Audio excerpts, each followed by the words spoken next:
The day I told my parents I was engaged, I thought my life was about to take a new, beautiful turn.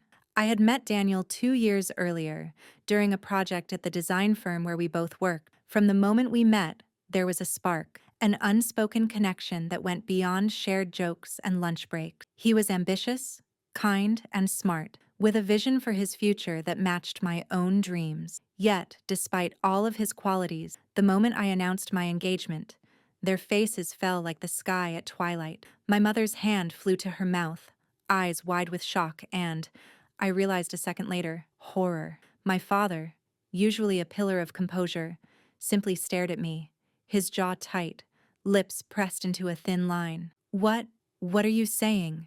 He finally managed, voice trembling. I looked at him, expecting a pause, a breath of understanding, but it never came. Instead, I was met with a torrent of disbelief and disappointment that I had not anticipated. "You can't be serious," my father said, shaking his head.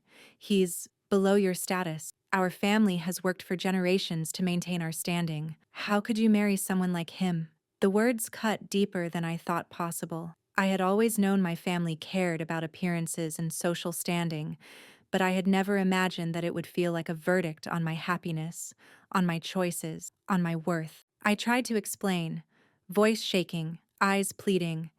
"Daniel is kind, responsible, and he loves me.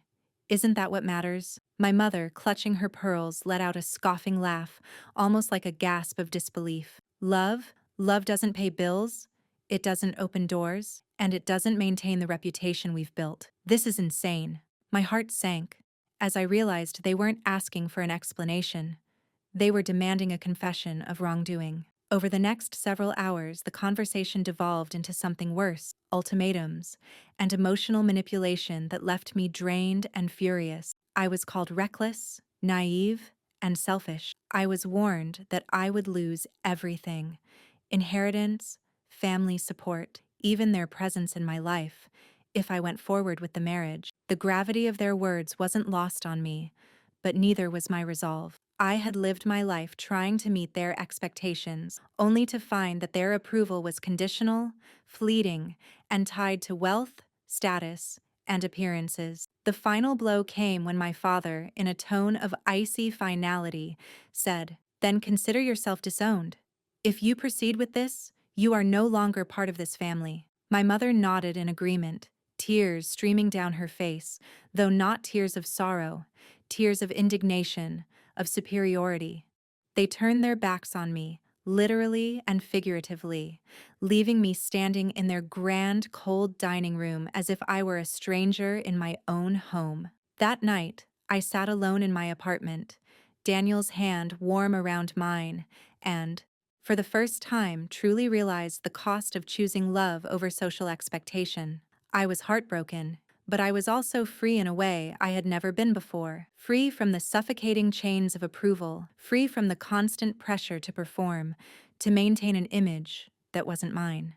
And yet, the sting of betrayal lingered. I had been cast out, not because of any failing of my own, but because I dared to follow my heart. Daniel was quiet, letting me process, letting me vent, letting me grieve in my own way. "We'll face this together," he said finally, voice firm, steady. "I won't let them define our life, our happiness. What they choose to believe is their own, but what we build, that's ours." His words were like a balm to my raw edges, grounding me in the reality that our union was not about social acceptance. It was about trust, partnership, and shared dreams. The weeks that followed were difficult. Invitations were rescinded, family events were boycotted, and even mutual friends who feared the wrath of my parents drifted away. I felt the emptiness, the absence of familiar voices and supportive hands, but Daniel and I clung to each other with a quiet determination. We realized that our life would have to be built from scratch, by brick, without the safety net of familial wealth or connections. And we were okay with that. We were okay, not because it was easy, but because it was ours. We decided to start small. Daniel had always been entrepreneurial, and together we sketched out a plan for a business that combined his expertise in logistics with my creative skills. Late nights were spent poring over spreadsheets, drafting proposals, and imagining a future that had no room for the judgmental voices of the past. Every step was a lesson in patience, resilience, and courage. Every setback, whether a funding rejection or a supply chain issue, only strengthened our resolve. And slowly, over the next few months, our hard work began to show results. Our small enterprise, initially just a consulting service for local retailers, began gaining traction. Clients appreciated the meticulous care, the innovative solutions, and the personalized attention we provided. Word of mouth spread, our reputation grew,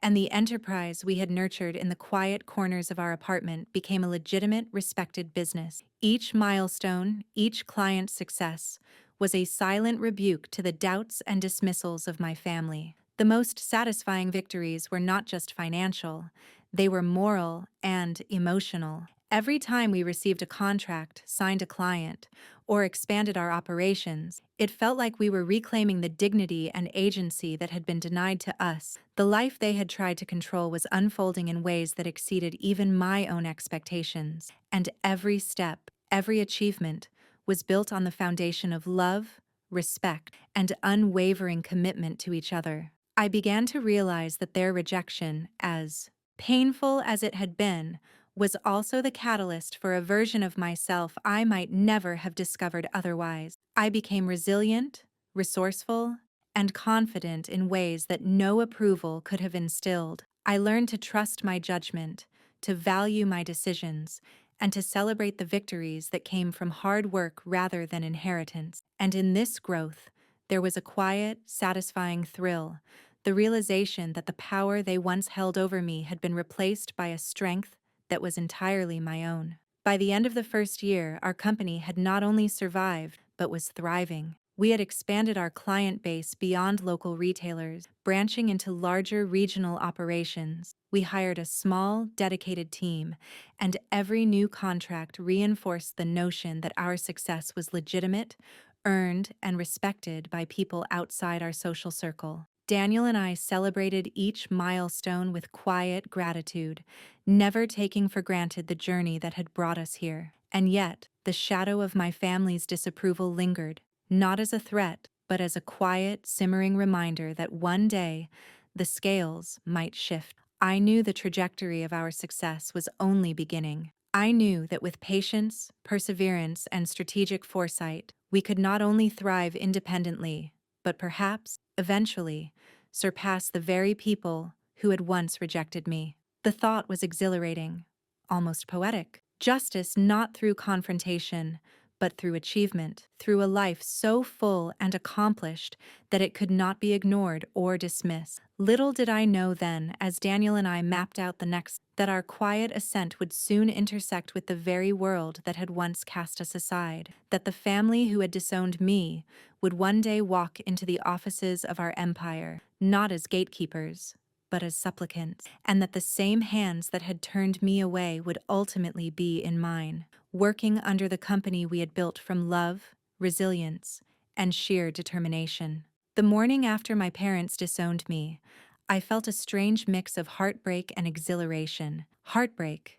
because the people who were supposed to support me unconditionally had abandoned me. Exhilaration, because for the first time, I felt completely free. No one could dictate my choices anymore, not even the people whose approval I had spent decades seeking. Daniel and I woke up that morning with one unspoken agreement. We were going to build a life on our terms, one where we were not beholden to wealth, status, or social expectations. Our first steps were modest. We had limited savings, no network of influential contact, and no roadmap to follow. All we had were our skills, determination, and a shared vision. Daniel's expertise in logistics and operations, paired with my marketing and organizational skills, gave us a foundation to start something small but meaningful. We rented a tiny office in a nondescript building downtown. It didn't matter that the space was cramped or that the neighborhood was ordinary. To us, it was a blank canvas, a place where we could shape our destiny. Our first clients were local businesses, mom-and-pop stores struggling to compete with large chains. Many of them were skeptical, just as my family had been. But Daniel and I were relentless. We spent hours analyzing their operations, identifying inefficiencies, and proposing tailored solutions. Every proposal we delivered was meticulously researched, every strategy we suggested backed by data. We weren't just selling a service, we were offering hope, expertise, and the promise of transformation. Slowly, one client led to another. Word spread, and soon, our reputation as problem solvers began to take root. But the journey was far from easy. The early mornings and late nights became a routine. I remember sleeping at the office under a thin blanket more nights than I can count, my laptop balanced on my knees, as I worked on marketing strategies and financial projections. Daniel handled logistics calls at dawn, coordinating deliveries and schedules while the city slept. We ate whatever we could afford, mostly sandwiches and takeout, but it never felt like deprivation. It felt like investment. Every dollar we saved and every hour we poured into our work was a brick in the foundation of something bigger. Even as we worked tirelessly, the shadow of my parents' disapproval loomed in the back of my mind. Friends and distant relatives whispered warnings.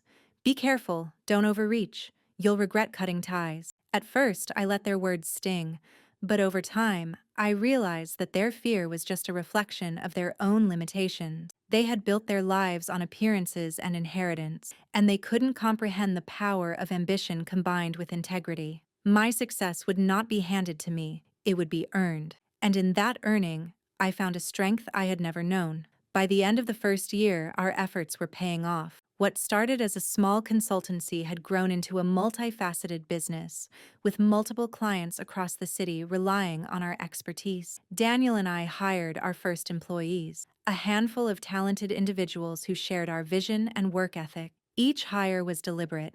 Each person we brought on board strengthened the culture we wanted to cultivate. Unlike my parents, who valued appearances above all else, we valued dedication, creativity, and integrity. We created a workplace where ideas were respected, voices were heard, and results were celebrated. As our business grew, so did our confidence. I began to see opportunities that I had never dared to imagine before. We invested in new technologies, streamlined processes, and expanded our services beyond consulting.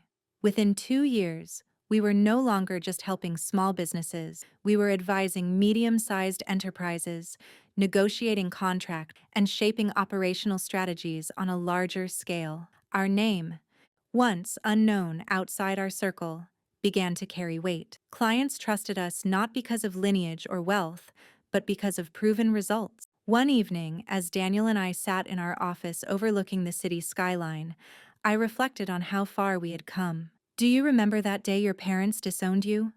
Daniel asked, a faint smile playing on his lips. I nodded, remembering the cold dining room, the finality in my father's words, and the sting of rejection. I remember thinking that was the worst day of my life, I said, but now I realize it was the best thing that could have happened. That rejection forced us to rely on ourselves, to create something real. Daniel reached across the desk and squeezed my hand. We've built an empire from nothing, and we did it together. No one can take that away. Our success did not go unnoticed. Investors who had once dismissed us began to take interest, intrigued by the combination of results and innovation we offered. We carefully considered every partnership, ensuring that those who joined us shared our values and vision. One significant investor approached us with an offer to scale our operations nationally. The idea was thrilling, but we were cautious. We didn't want to repeat the mistakes of others, growing too fast, compromising quality, or losing control of our mission. After weeks of negotiation and planning, we accepted the investment, carefully structuring the deal to protect our vision while accessing the resources we needed for expansion. With new funding, we launched additional services, entered new markets, and hired top talent from across the country. Our small team of 2 had transformed into a company with dozens of employees, each contributing to the growth and integrity of our brand. The company became a model for ethical, results-driven business, a place where hard work was recognized, creativity was rewarded, and people were treated with dignity. Every milestone was a testament to the principles Daniel and I had embraced from the beginning: perseverance, integrity, and collaboration. And yet, despite our achievements, a part of me never forgot the family that had turned their backs on me. Their disapproval had been a painful catalyst, but it also fueled a quiet, relentless drive to prove that our worth was not defined by their standards. As our company grew, I began to hear whispers, rumors that my family's fortunes were declining. Their influence, once seemingly unassailable, was waning. I didn't celebrate their struggles, but I recognized that the power dynamic was shifting. In time, those who had mocked and disowned me would be in a position where they had to acknowledge what we had built, whether they liked it or not. By the end of the second year, our company was thriving beyond our wildest expectations. We were no longer the underdogs fighting for recognition. We were leaders, innovators, and problem solvers. Every client success, every expansion, every recognition was a reminder that our path, though hard-won and unconventional, was the right one. The foundations we had laid in those early, grueling months had created a business resilient enough to withstand challenges, adapt to change, and grow sustainably. Looking back, I realized that disownment had been the turning point. It had forced me to confront my own capabilities, to rely on my skills and judgment, and to create a life and career that were entirely my own.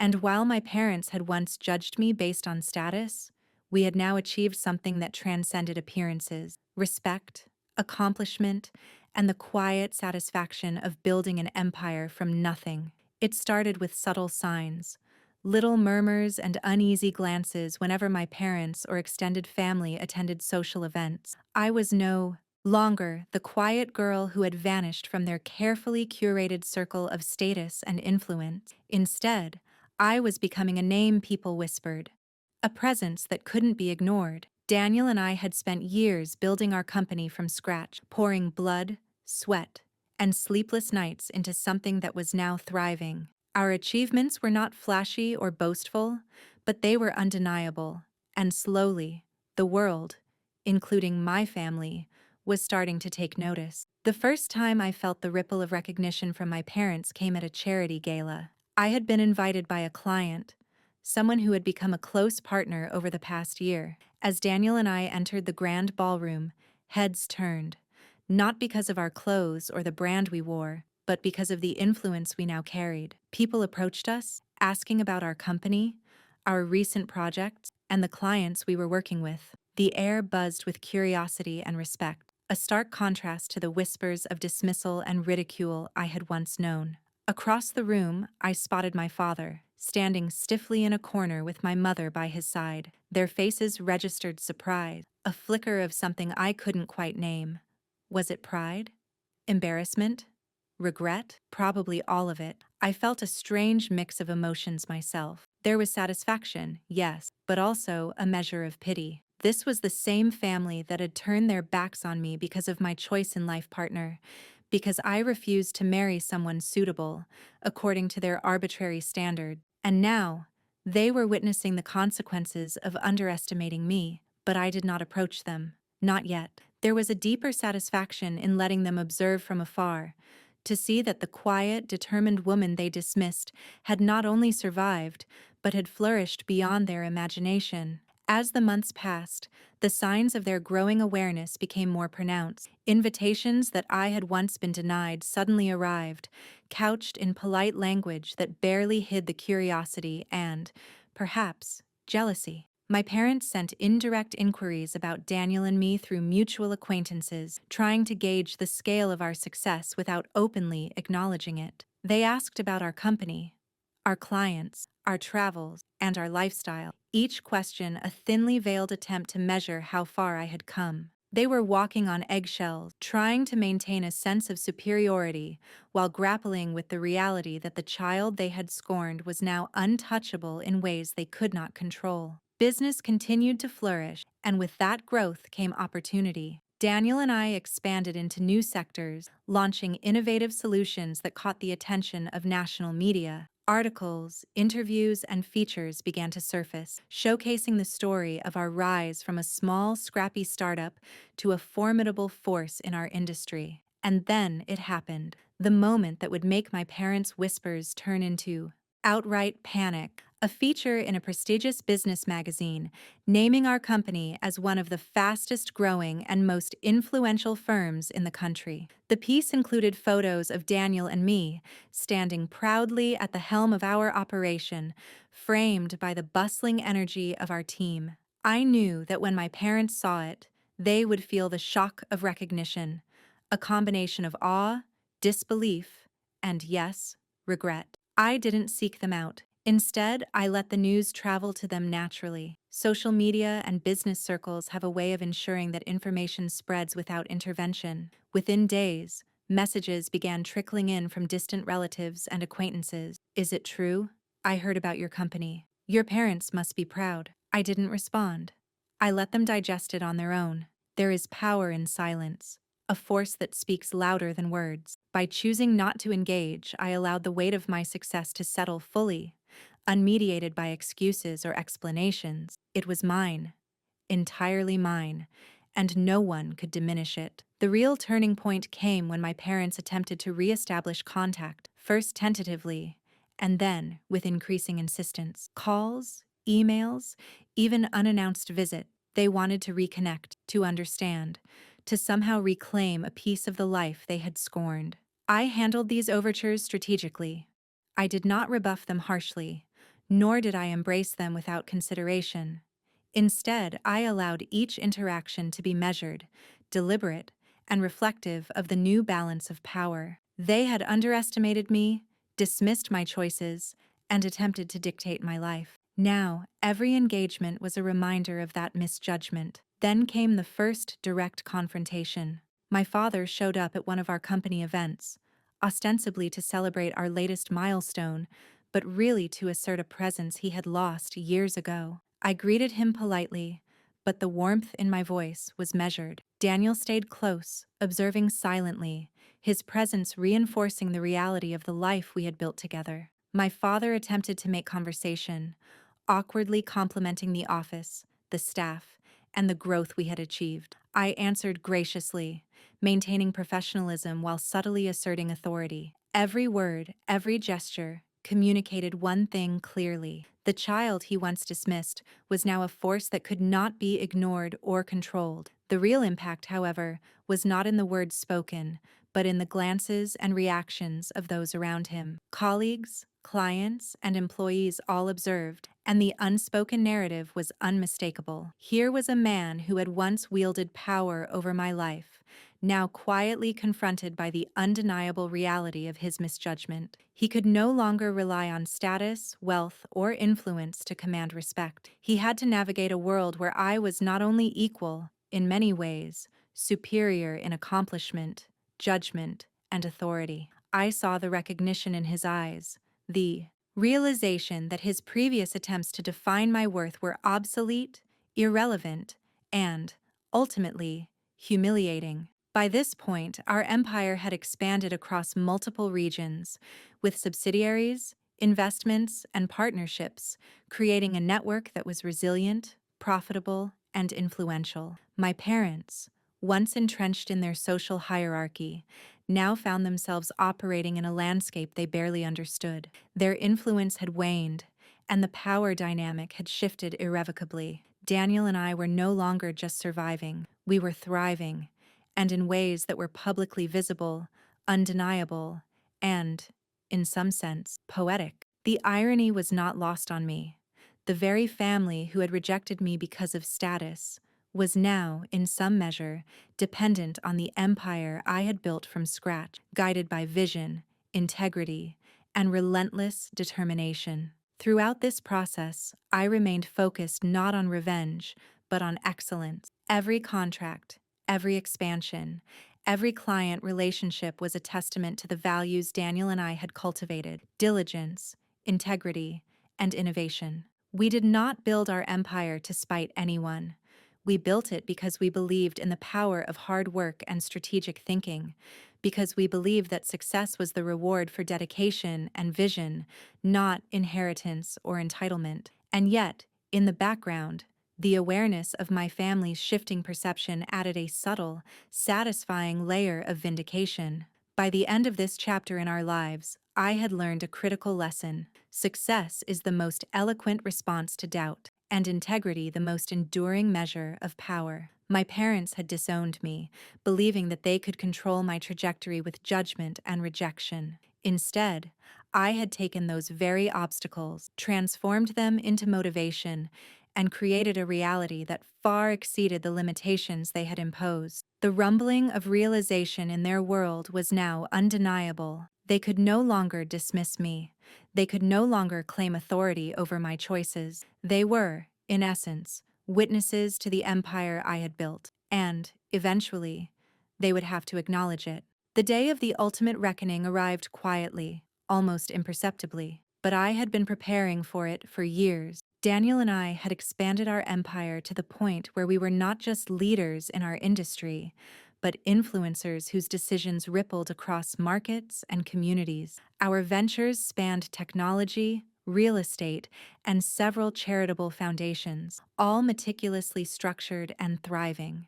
And now, my parents, once so certain of their superiority, were about to face the undeniable consequences of having underestimated me. It began with an innocuous phone call. My father, ever cautious, claimed it was about a potential collaboration, something that could benefit the family. I knew the real reason.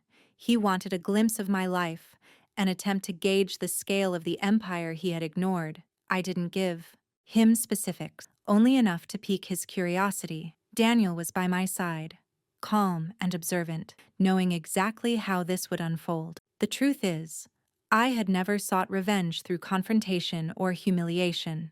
I let the weight of my accomplishments speak for themselves, and now, they were about to feel it firsthand. My parents were invited to a corporate gala, one of our most prestigious events, under the pretense of honoring long-standing partnerships and community contributions. When they arrived, they expected a polite reception, some small recognition, and perhaps a token handshake. They could not have anticipated the magnitude of the evening. Guests, clients, and board members swarmed the room, each interaction revealing new facets of our success. As my parents navigated the crowd, they quickly realized that their usual status no longer applied. Here, in this world, their wealth, connections, and social dominance meant nothing. I watched them from across the room, maintaining the same composed smile I always wore in public. Daniel squeezed my hand gently, a silent reminder that this wasn't about drama, it was about recognition. Our family's reactions were telling. My mother's lips tightened with barely concealed anxiety, her eyes darting from one corner of the room to another, silently seeking a way to reclaim control. My father, usually so authoritative and commanding, shifted uncomfortably, realizing that he was merely a visitor in a world he had once dismissed. The tables had turned, not with confrontation, but with the quiet, unstoppable force of success. The first pivotal moment came when one of our flagship projects was announced live on stage. Our company had recently acquired a struggling tech startup, revitalized its operations, and transformed it into a market leader within 6 months. The announcement included detailed metrics, revenue growth, market share, and projected expansion plans. Applause erupted from every corner, and I saw the subtle shifts in my parents' demeanor. Their disbelief was tangible. They had assumed my ventures were small, inconsequential, a hobby for someone lacking ambition. Yet here they were, confronted with undeniable proof of strategic vision, intelligence, and execution. Later in the evening, Daniel and I made our way to the main reception area, where our board members, investors, and senior executives were gathering. I noticed my parents approaching cautiously, their posture defensive, their smiles strained. They had come expecting congratulations, perhaps some polite acknowledgement, but they were unprepared for the reality. The people they once deemed beneath me were now the very decision-makers shaping the industry. I greeted them with warmth, a deliberate choice to convey strength and dignity rather than malice. My parents, I introduced them, my voice calm and controlled, have expressed interest in seeing the work we've done. My father's jaw tightened. My mother's eyes widened. They had come to assert authority, but now the roles were reversed. Daniel guided them through the evening, highlighting project, key achievements, and the network of professionals who now trusted and respected us. Every fact, every number, every success story reinforced a single truth. The child they had scorned had become a force they could neither ignore nor control. The climax of the evening came during the official networking session. Our new CEO advisory board was being introduced, and I made a quiet but deliberate announcement. Several members of our extended family, including my father's longtime business associates, would now be joining our ventures in strategic roles. The subtle shock on my parents' faces was priceless. These were the people they had once used to reinforce their own status, now aligned with me, following the directives of my company, my strategy, my vision. "Dad," I said, approaching him personally, "as part of the new expansion, we're inviting you to join our advisory council. Your experience is invaluable, and we'd be honored to have your insight on a few of our key projects." His face paled, a mixture of astonishment, pride, and unspoken humiliation. This was the man who had labeled me ambitious but naive, whose judgment had once cast me aside. Now he had no choice but to navigate the professional world on my terms. My mother, equally stunned, was presented with an opportunity to lead one of our community initiatives, a position of responsibility that required reporting directly to Daniel and me. "We believe in harnessing all available talent," I explained, "and that includes family, provided they share our values and commitment." Her eyes shimmered with restrained panic. The game had changed, and there was no reversing it. The beauty of this moment lay not in public humiliation, but in the absolute inversion of authority. My parents had spent decades defining worth based on social status, appearance, and traditional markers of success. I had redefined it for myself and, in doing so, created a new reality in which they had to participate on my terms. There were no outbursts, no dramatic confrontations, just quiet, undeniable recognition that the life I had built was far beyond their control. By the end of the evening, the transformation was complete. My parents were no longer the arbiters of my worth. They were participants in the empire that Daniel and I had forged through persistence, intelligence, and integrity. Every interaction, every handshake, every decision now underscored a single truth. Underestimating me had been a mistake they could never repeat. And in that quiet, controlled environment, I felt the deep, satisfying power of justice, not as revenge, but as the natural consequence of determination and excellence. Walking home that night, Daniel squeezed my hand gently. "You handled that perfectly," he said. I smiled, a mix of relief, satisfaction, and reflection. This wasn't about rubbing success in their faces. It was about demonstrating the unassailable fact that respect and recognition are earned, never demanded. My parents had learned it the hard way, but they had learned it. And as I looked back at the glittering city skyline, I realized that the journey wasn't just about proving them wrong. It was about showing the world the full measure of what one could accomplish when guided by vision, perseverance, and unwavering self-belief. By the time I lay in bed that night, exhausted but fulfilled, I understood the ultimate lesson. People will judge, dismiss, and underestimate you, but their opinions do not define your trajectory. What defines your life is what you build, how you persist, and the integrity you maintain. My parents' recognition, their reluctant participation in our world, was simply a reflection of the power of consistent, determined effort. And for the first time in years, I felt completely free, not just from their judgment, but from the weight of having to prove myself to anyone except those who truly mattered.